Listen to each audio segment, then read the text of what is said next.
Hello, critics, non-critics, and friends. Welcome to the Film Optix podcast, where we take a glance into blockbusters, indie films, and everything in between.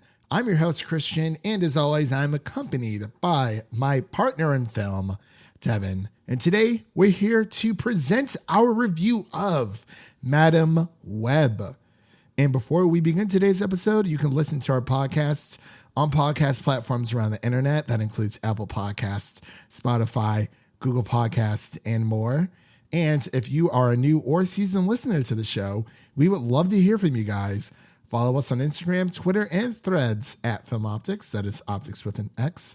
Or you can email us at filmoptix@gmail.com for any movie-related questions. Devin, the 3-day weekend is here as of recording. It's a 3-day weekend for us. Do you have anything planned? You going out with the boys, staying in, chilling with the fam? What are you doing? But is it President's Day or something Monday? What is it? Yeah, President's Day. I guess I should ask if I even have it off. I didn't even realize that was a thing. Yeah, definitely get with your team. Be like, yo, do we got that 3-day weekend? I didn't realize it until Wednesday. And that made it worse for the rest of the week since we're recording this on a Friday, February 16th, 2024. But it was worse that I found out on a Wednesday because it made the week that much longer, knowing that I was going into a 3-day weekend because I was cruising Monday, Tuesday, halfway through Wednesday, cruising. We had a meeting, bam. And we were, talking about stuff. And they're like, oh, yeah, they're like, everyone have a great 3-day weekend. I was like, what? They're like, yeah, it's President's Day. And I was like, did not know that. So naturally, like I said, the rest of the week just drug on. So here we are. It's a Friday, so it doesn't even matter anymore. So happy Friday. But do you, regardless of you not knowing, if you have a 3-day weekend, do you have any plans this weekend? Or are you just chilling? Just chilling. Don't really have anything planned. We'll see what unfolds. I don't know what my future looks like. That's the best thing about the future, Devin. It hasn't happened yet. But yeah, I in totally your agree. future, I see you watching Madam Webb 2 times. No. Once was enough. Once was enough. But yeah, I think the best time is, I think the best plan for a weekend is to have no plans. Unless it's like some kind of, monumental thing. You're doing like a friend's birthday or something. But yeah, I don't have anything really as of right now. Nothing concrete. I might be going to a comedy show on Saturday. So that'll be a lot of fun. But outside of that, I got nothing. So I'm just going to go with the flow. I'm going to let the webs weave themselves, weave my future into, existence, and maybe I'll become something more by the end of the weekend. But as we mentioned before, we are going to be giving our review of Madam Webb. We are going to be splitting this review into 2 sections. We're going to be giving our non-spoiler section review first because there's a lot of things we want to talk about in a timely fashion. So we're going to give our non-spoiler section first for anyone out there who wants to watch the movie, form your own opinions. We think people should form their own opinions. We're just 2 guys talking about movies and giving our opinions, our thoughts of what we thought, what our experience was with this film or whatever else that we cover here on the show. So definitely do not let our takes influence yours. If you're excited to see Madam Webb, if you're a Dakota Johnson fan, if you're a Sydney Sweeney fan, go for it. Have fun, and that's pretty much what it's all about. But on the latter half of this episode, we'll be getting into spoilers, and I'll let you guys know prior to us diving into spoilers when we get to that point. So you don't have to worry about us just diving into that section. So you will be warned prior to. So without further delay, we'll be right back after this introduction to Madam Webb. A week ago, I spent my life racing against time. I'm gonna help you out today, okay? Trying to save people who were running out of it. Jesse! Until one moment, changed everything. Come on! Welcome back to the land of the living. I don't understand what's happening. I've been having visions. I knew he was gonna die. I think I'm seeing the future. New York City is a whole new level of crazy these days. And we are back with our Madam Webb review. This film is directed by S.J. Clarkson, and the writers include Matt Sazama, Burke Sharpless, and Claire Parker, and stars Dakota Johnson, Sydney Sweeney, and Isabella Merced, just to name a few. There's a few other little surprise actors in here that I did not know about, but yeah. And the story is as follows. Cassandra Webb is a New York metropolis paramedic who begins to demonstrate signs of clairvoyance. Forced to challenge revelations about her former, she needs to safeguard 3 young women from a deadly adversary who wants to destroy them. Dun, dun, dun. So ominous and scary. It sounds very scary, like forced to challenge revelations about her former, and she needs to safeguard 3 young women from a deadly adversary who wants to destroy them. That is edgy stuff right there. But as we mentioned, we're going to get into our spoiler-free thoughts here of this film. So Devin, I'm going to pass it over to you. Did you see this on Valentine's Day? Did you spend your Valentine's Day in the theater seeing Madam Webb?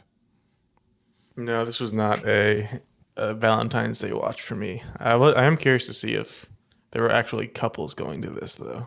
Yeah, I'm curious as well. I think I mentioned it on another episode. I actually went out to like a friend's birthday because his birthday was on Valentine's Day. So that's kind of how I spent mine. But Devin, I'm going to pass over to you so you can give your initial thoughts on Madam Webb.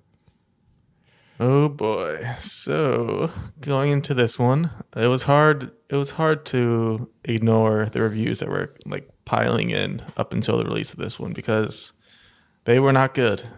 Pretty unanimously from the critics' side, just not a well-reviewed movie, and it kept dropping throughout the week as well. Like it started off around like, I want to say it was like 20s or 30s, and now it's sitting at, I want to say it's at a 16 currently.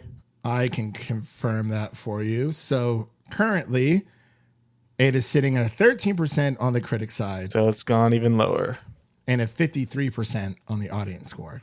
Yeah, I mean, it just keeps dropping. So going into it, you just kind of have that thought in the back of your head, like, oh, this is going to be really, really bad. And unfortunately, it holds true. It's kind of impressive how bad it is in certain ways, because you're just sitting there watching it and you're like, how did these decisions get made? Like, there's just so much wrong with it.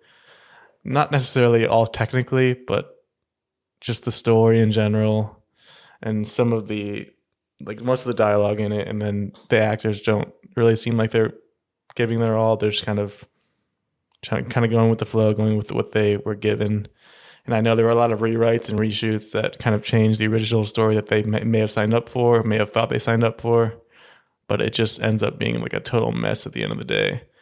And I don't really feel bad, but I know Dakota Johnson's been on this press train and kind of saying a lot of funny things about how she's not going to watch the movie. She doesn't know anything about the movie. She doesn't really care about the outcome. It just kind of shows like this is not what she signed up for. I feel like she actually thought she was signing up for an MCU movie. And people need to realize that there is a strong disconnect between the MCU and the Sony cinematic universe, whatever they're actually calling it, like the Sony-verse. What did they end up going with? SSU or I was going to SCU? say, I think it was like SPU or SMSP. I don't know. It should be SUS because it's all sus. Oh, got him. Got him. Adam Webb is what they should call this. Because I just feel like There are like general audience out there that will think that this is just a general Marvel movie when it's not. And that's been a big discourse that we've seen online where people are trying to make sure like this is a really bad movie and it shouldn't be used against other comic book movies. Like this is like below, like it's worse than any of that. I honestly think it probably is worse than Morbius, which is saying a lot. They're both bad. Like you cannot polish a turd either way. But I'm like, if you had to give me a choice between both movies, I don't think I would watch either or. So I wanted to touch on something that you had said before I kind of get into my initial reactions. The first of it being people thinking that this is part of like the Marvel Cinematic Universe. And I think this also, I don't know if we really talked about it here on the podcast, but we've kind of joked about it, like, you know, behind closed doors, like, oh my gosh, you know, like, can Sony just sell the Spider-Man film rights back to Marvel? Because it's starting to create a mess.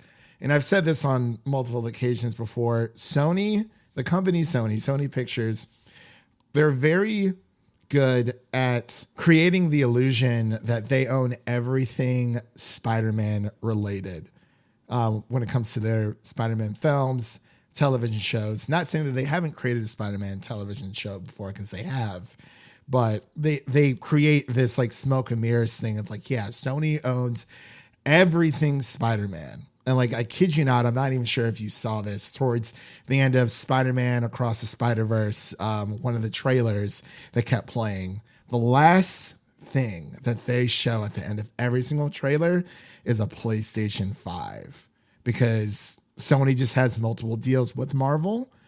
So, because you have the film rights, you know, there's all these Spider-Man films ever since Tobey Maguire's Spider-Man. So it's been a while.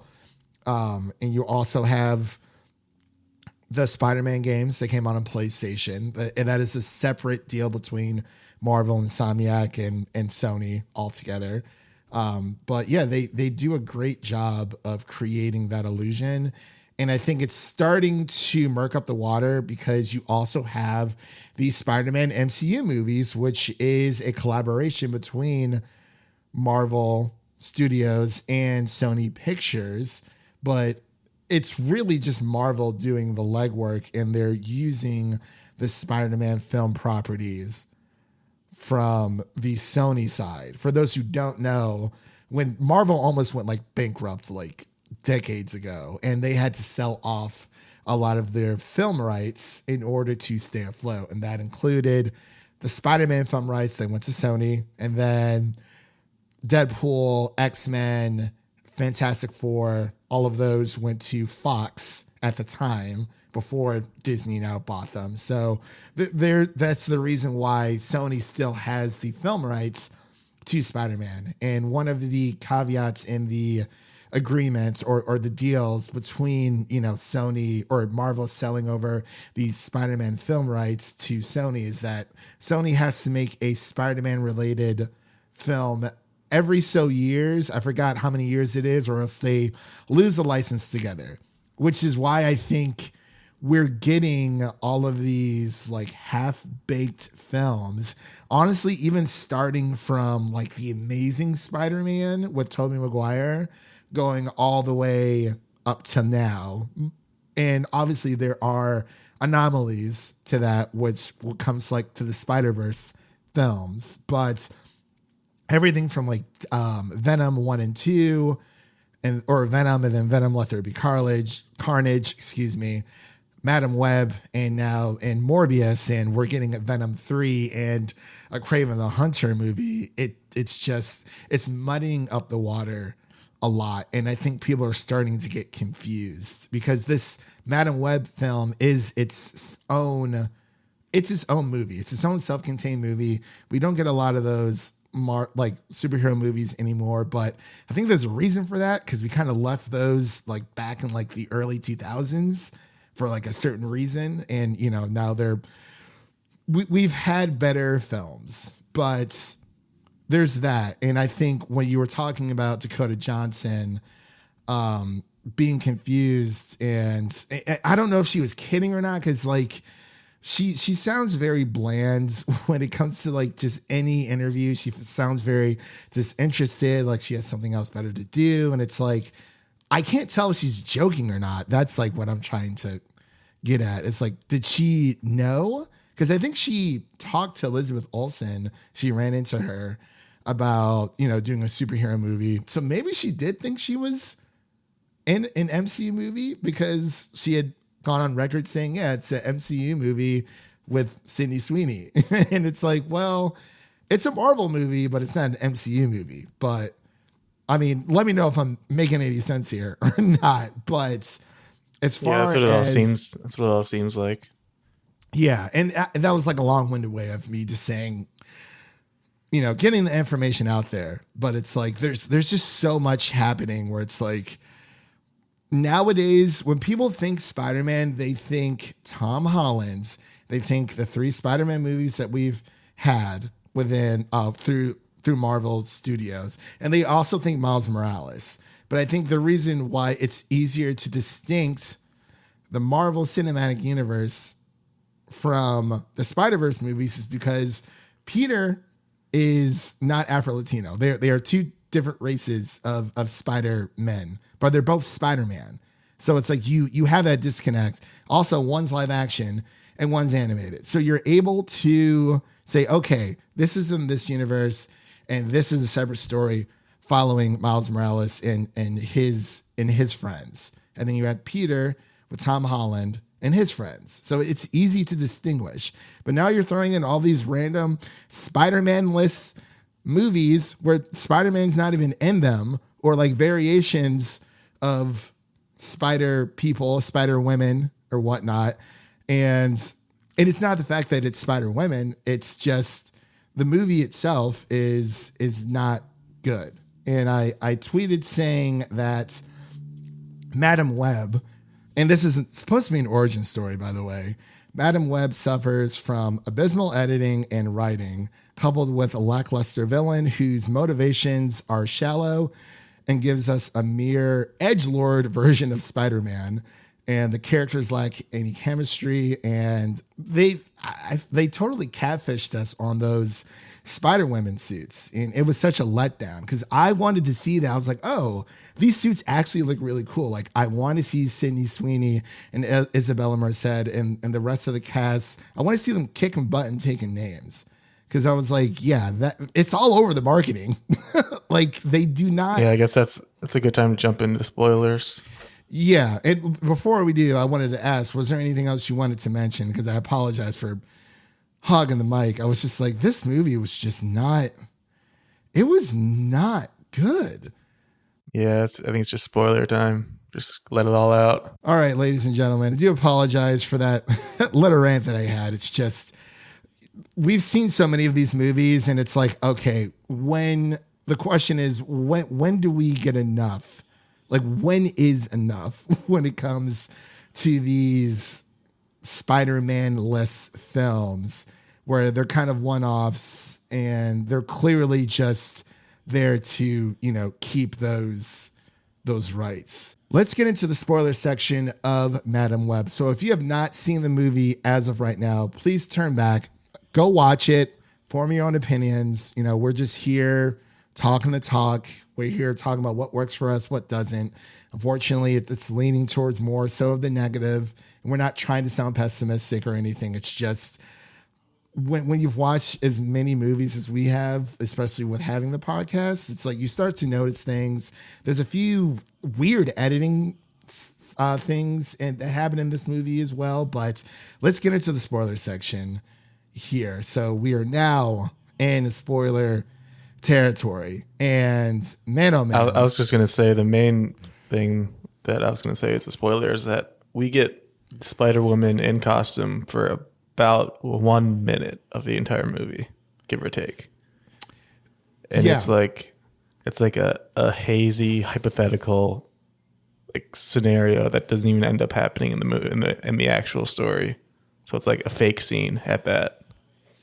So I will say I knew I had someone tell me something that happened in the movie or a aspect of the movie, which I didn't really care if it was like spoiled for me or not. But this person had told me that Ezekiel, which is the main villain of Madam Web, when it comes to the suits, you know, of seeing these Spider Women in the suits, you know, kicking butt, taking names, it's all just like visions and you barely see them.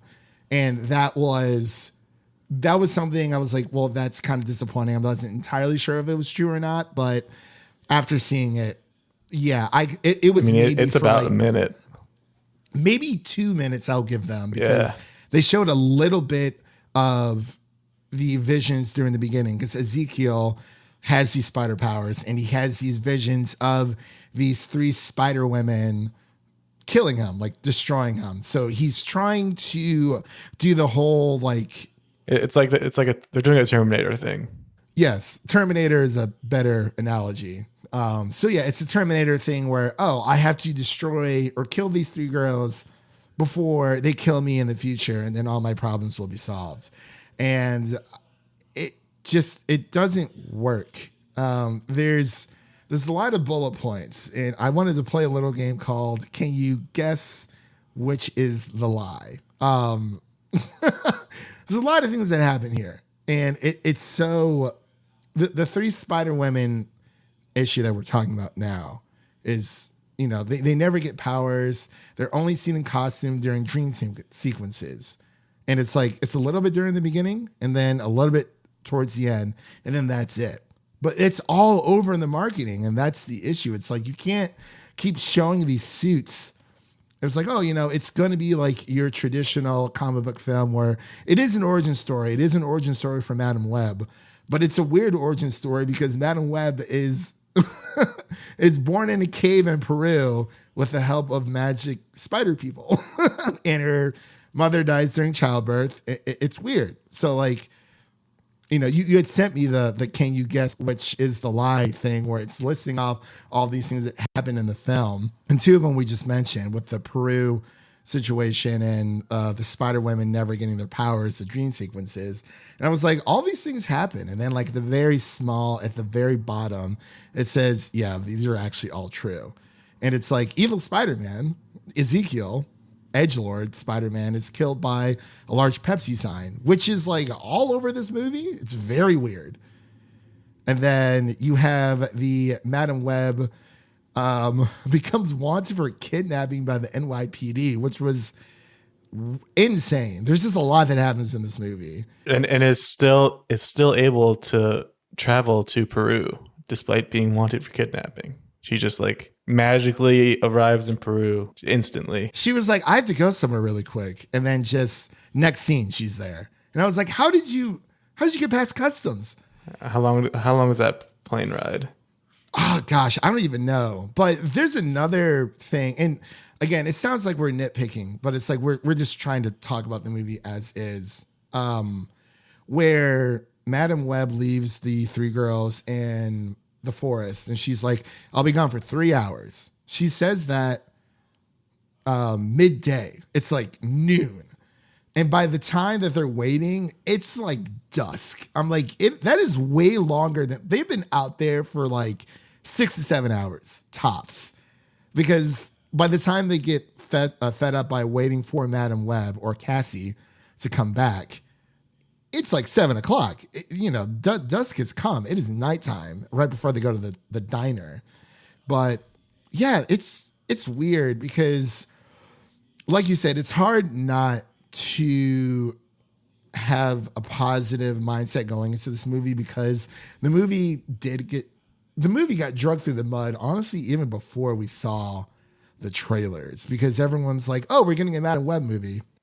It's that, and also the movie itself just sets it up to where there's already just a negative viewpoint on everything. Because what rubbed me the wrong way was the very beginning where obviously, what's her name? Madam Webb's name, Cassandra Webb and Ben Parker are co-workers. They're both medics, EMTs, and they save this man's life, and then they get back to the hospital, and I guess it was a man or a woman, but they save their life, and then the son, little boy, comes up and gives her a little thank you note and they both don't know what to do with it. And then Ben Parker's like, just throw it away in a different room. Like, what do you mean?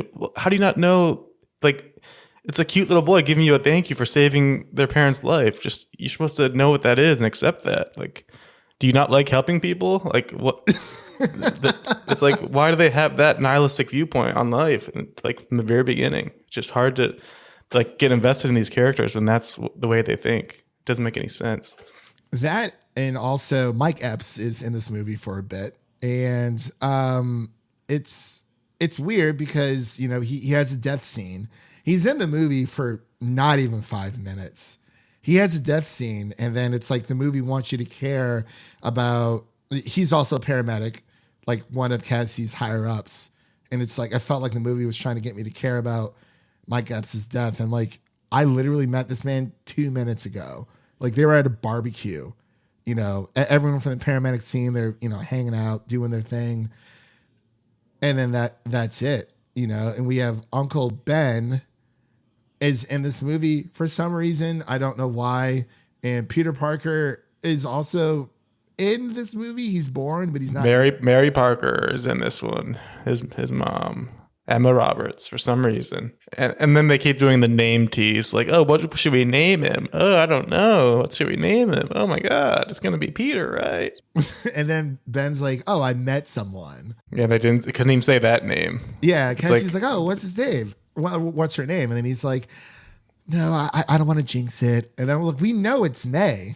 That's just how muddied this entire Sony franchise is. Like they can't even use the names of these characters like correctly, or they might not even be allowed to. I don't know how it all works, but no, they definitely can. They can. But even Sydney's character, her name is Julia Cornwall. It's supposed to be Julia Carpenter, is it not? That I would have to double check. I cannot confirm or deny, but yeah, but it's like that Spider-Woman's name is Julia Carpenter everywhere else. Yeah, that is true. Yeah, they do change it. So it is Julia Carpenter in Marvel's comics. I don't know why. Yeah, so I'm on like the Marvel database thing, and they say Julia Carpenter, and then in parentheses it says Cornwall. So maybe it's a family thing where, because she did say that her mother died and she's staying with her. I don't know. Maybe it's a family thing. It's same with Miles Morales. But either way, it's just the issue where they are trying so desperately to have ties to Spider-Man without having anything to do with actual Spider-Man. And it's the same thing with the Venom movies where they tease things at the end that are related to Spider-Man and they don't end up ever being anything. Same with the end of Morbius.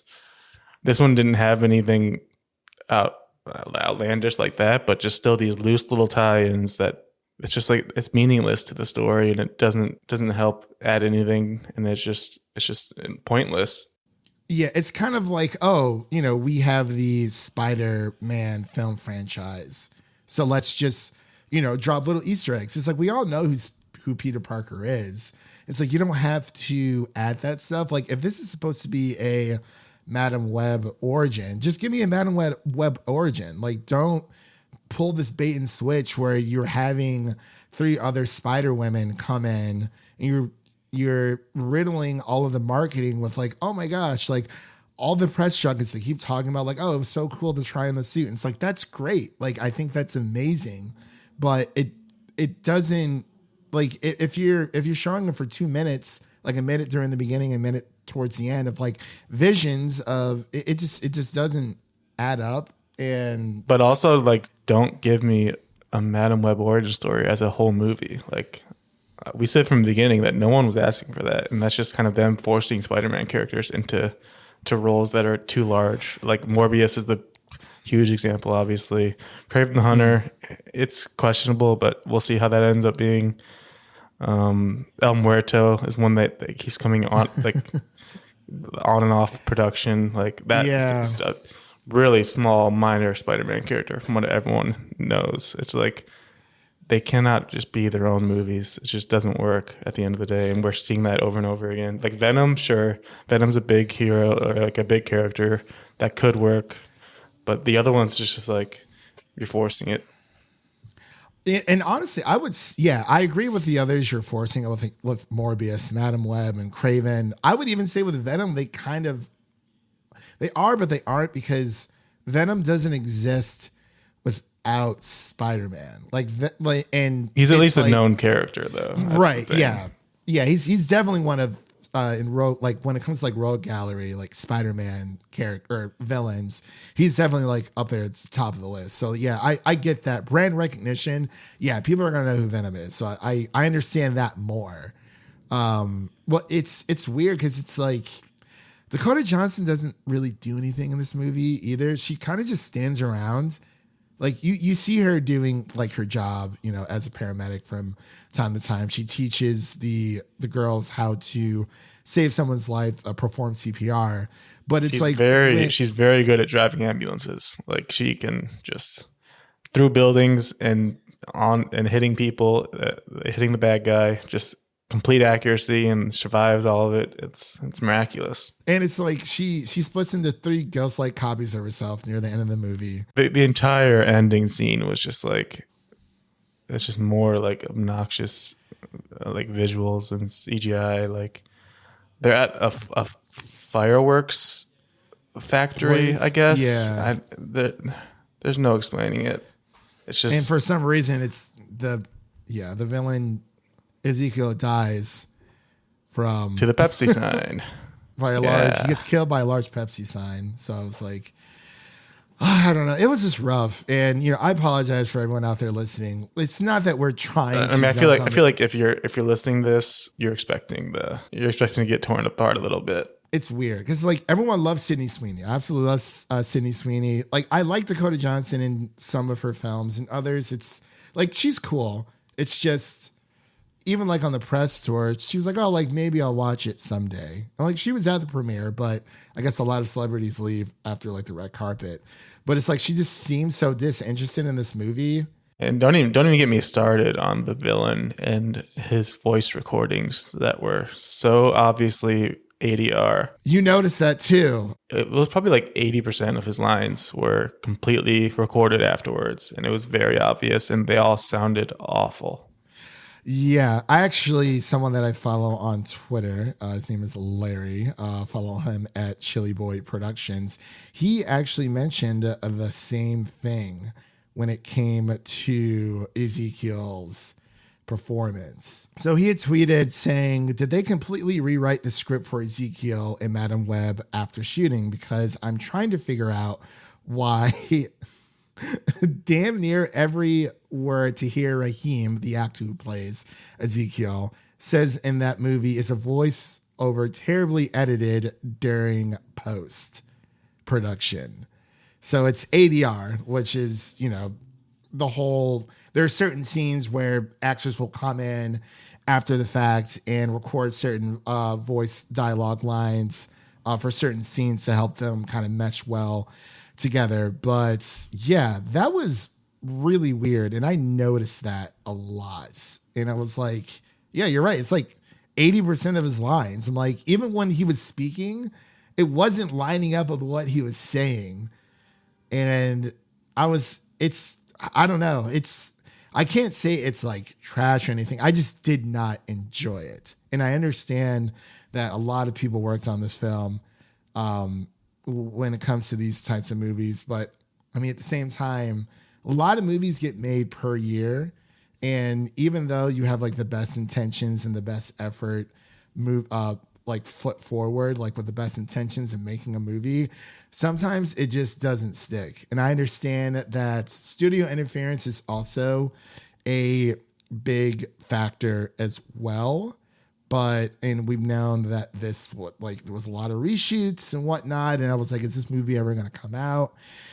And I guess, we're seeing, we've seen it. And the weird thing is, Columbia Pictures, which is owned by Sony, they're celebrating their 100th year anniversary this year. And this was the first film to use Columbia Pictures' 100th anniversary opening logo to celebrate the studio's centennial anniversary. And I was like, ooh, man, it's just not a good start. But I don't know. There's so much with this movie, and I know we've talked about, Dakota Johnson hasn't seen the movie, and that just doesn't really help the marketing and whatnot. It's like, well, I feel like if you are a part of it, you should at least lie or something. I don't know.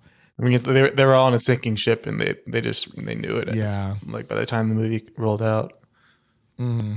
Yeah, and it's a lot of unfortunate factors, and I don't know. But I do want to ask you, I know we've been ripping on this movie, and this is usually not like our standard recording, because I do want to take the time. Was there any aspects of the film that you liked? Was there a certain line of dialogue? Was there a cool shot that you thought was pretty, that caught your eye at all? Like, is there any redeeming concept or factor of this movie that you enjoyed? Like one thing. Yeah, that's the issue. Like usually it's the reverse, where for certain movies that come out, you find difficulties finding a lot of flaws in them. But this one, it's hard to find the positives here, because it's just like it's also 2 hours long. I thought it was shorter, but it's like 2 hours, and it really I remember dozing off at one point. Like they were in like the motel or whatever. I don't know what they were talking about. And then I woke up and she was in Peru. I was like, okay, great. It was not sure how that happened. That goes back to the editing, even there in the very beginning, where it's like, yeah, with her mother dying, there was a really weird edit during the very beginning of that movie. I was like, oh, that's strange. There were also just like a lot of jump scares, like just loud noises just throughout the movie for no reason. I guess that's just part of her power. She just gets loud noises, like gunshots too. It was so weird. Yeah, and apparently Dakota Johnson has never really done a movie where she's on a blue screen, which is fair because she is more of the indie actor. She's in like the indie actor scene. Like if you've ever seen Peanut Butter Falcon or The Lost Daughter. I was going to say one positive I would bring out of this is that if you're looking for a very, very good movie to go watch, I would go watch Cha Cha Real Smooth featuring Dakota Johnson. Yes, I was going to bring that up as well. Like, Dakota Johnson's been around forever. She was in the 50 Shades of Grey films. Cha Cha Real Smooth, which is on Apple TV Plus. It is a very good one as well. Peanut Butter Falcon, The Lost Daughter.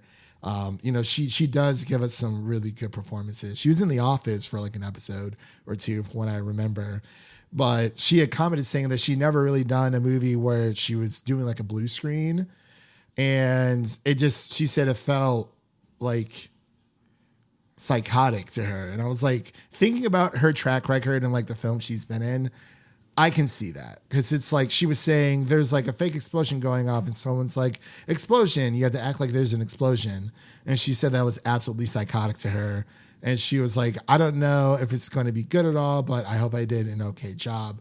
And you can see where her acting chops in this film, it's kind of out of her wheelhouse because she doesn't show a lot of emotion like in her characters in general. But like this kind of film, it's trying to be fun and quippy, like, as if Spider-Man was talking himself. But she was just very zen, very chill. And it's like, it felt like, I'm here, like I'm doing this movie and, I'm here to collect my paycheck and that's it. Not saying this had to be the best movie of all time, but it felt like the three girls that, the three Spider Women were giving more of a energetic performance outside of Dakota Johnson. It's part doing to her character because of what happens with her mom, but even after the fact, it just feels it's when she becomes Madam Web, it's like, what are you, Professor X? Like she had that Professor X vibes as well. But let's get into our final thoughts and ratings here because we'll be talking about this forever. I didn't even think we are going to be talking about this for as long as we are right now. But Devin, what are your final thoughts and ratings of Madam Web? Yeah, final thoughts. I feel like we've discussed enough about this movie already. I feel like we've probably gone over time for what should have been discussed here. Just too many issues, too many reshoots, too many rewrites, whatever whatever excuses you want to throw out there, it's just not a good movie and not a good experience really at the end of the day. As far as the score goes, I mean, it's definitely going to be the lowest we've ever had for sure. Oh man, I don't know, like lay it on me. Like a 25, I guess. Like obviously a movie was made, but yeah, but at what cost? Because like, did we need this? Like, was this needed? Because Sony was, they just released Spider-Man 2, came out on PlayStation 5. Even prior to that, we had Across the Spider-Verse. And now we're also getting 2 more Spider-Man-less movies. I believe they're both coming out this year. So it's like, did we need this? Did this need to be made? Do any of these need to be made outside of, it's like, I feel like you've already hit the requirement. I don't know how many Spider-Man movies they have to make per year, but it's like, this is not working out. And it's between Venom 1 and 2, Morbius, and now this, they need to pull the plug on these. Like, release Venom 3 and Craven and just be done. Sell the film rights back to Marvel, please. Because it's like, how many times you have to keep going through this where it's like you're marketing these Spider-Women, you don't see them at all more than 2 minutes in the entire movie. And I get that they're visions. And I would say that's my takeaway, like positive takeaway. I love the suits. I absolutely love the suits. I love the little visions that they had. And I wish we would have seen more of that. We never even got a real clear glimpse of what the suits really are. That was an issue. And that's the issue where it's like hazy, like. Yeah. It's literally like a hazy dream. And I get that. But it's like, why is this movie called Madam Web? And then you're teasing. It's all over the marketing. It's insane. And then Madam Web's costume at the end. Oh my Lord. What was the glasses? Like, it just looked so rough. That is her get up. I mean, yeah, it looks dumb either way. Oh gosh, Devin, come on. That's comic book accuracy. But yeah. Maybe if she was her intended age, it might look a little better. I agree there. Yeah. And it's just like, I mean, they're like, oh, like what other Spider-Man character can we make an origin movie of? It's like, I get it. I got it. It's Madam Web. We did not need this at all. This movie did not. We said that from the beginning since it was announced. Like, yeah, that was like an origin story for Madam Web. I'm like, that is so out of left field. Like Morbius, I would give you more of a pass on Morbius than this. I don't know. I think they're equally bad. And then El Muerto is the worst, and that might not even be happening. Yeah, like they're equally bad. Don't get me wrong, but I was like, okay, Morbius, like because Madam Web's not really even like a villain. Because I thought they were just doing villains, like Kraven the Hunter, Venom, El Muerto, Morbius. But then they throw Madam Web in the mix. I'm like, why was this here? I don't know. Anyway, that's Hollywood for you. But I would give this a 20 out of 100. I could go lower. I could definitely go lower. I gave it a half a star on Letterboxd. Actually, I'm going to go lower. I'm going to give it a 10 out of 100. It was not good at all. I will never watch this movie again. But again, we want people to see the movie and form their own opinions. This is just our thoughts and opinions. We usually don't go this long about this kind of movie. But it's just, again, I understand people made this, but it's not resonating with critics or fans. And I think Sony needs a wake-up call when it comes to these types of films. But with all that said, that does conclude today's episode. And if you enjoy what you heard on today's episode, make sure to subscribe to our podcast on your preferred podcast platform of choice. And make sure to follow us on Twitter, Instagram, and Letterboxd at Film Optix. That is Optix with an X.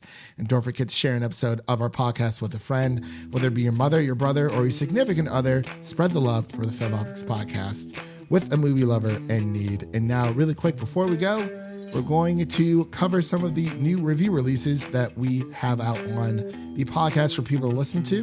You can listen to our Bob Marley One Love Man review, which is a doozy. Absolutely loved it. And you can also check out our most anticipated TV shows of 2024 episode and our most anticipated films of 2024, 2 separate reviews as well as our Percy Jackson and the Olympian season 1 review. So we have a lot of things for people to listen to. You know, we're getting into the early season of movie reviews. You know, it's still February, but we're still out here fighting the good fight.